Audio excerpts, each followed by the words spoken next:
Honorable Committee Chair, committee members, thank you so much for having me. My name is Grant Martin. I'm a Regional Director for Convention of States. I have six states that are on 25 or their form in each state, but H3125. As you can see, there's a lot of Convention of States buttons, a lot of support throughout the state. There's about 30,000 grassroots supporters that support this measurement. So I appreciate you taking the time to hear facts and deliberate about this. One of the things I want to discuss is my background is actually program management. And when I tend to look at things as, problem statement, what are the solutions, and then execute. So the problem statement is we have an out of control federal government. They control 60% of your budget, approximately, and basically make you agents of the federal government. So it doesn't leave you latitude, and it also closest to the people. They can be here. There's a group of people here that can come see you. They can't do that in Washington, D.C. So decisions being made far away impacts the power of we the people, working through you as the state legislators. So if we agree that the federal government is controlling too much of our lives, then what do we do about it? Well, I've heard solutions of, elect better people. Well, I agree it's important that we do that, but how well has that worked for us? It just hasn't, unfortunately. So what recourses do we have? The founding fathers knew that one day this would come, that the federal government would overreach. In fact, if you look at Madison's notes of the debates of 1787, this was the one and only thing that was not. They understood that the states were a check on the federal government and were intended to be that way. And 2 days before the Constitution was ratified, signed,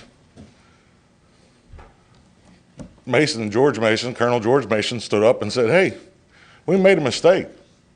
Are we so naive to think that if the federal government becomes tyrannical, that they will ever propose amendments that would reduce their power?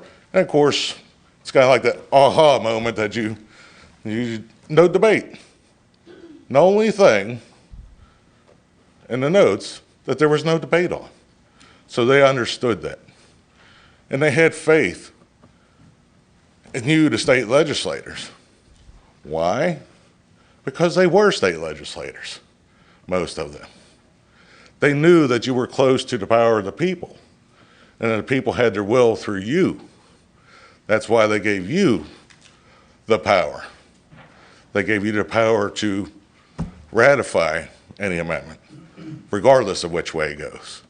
And they also gave you the power, should the need, to propose an amendment.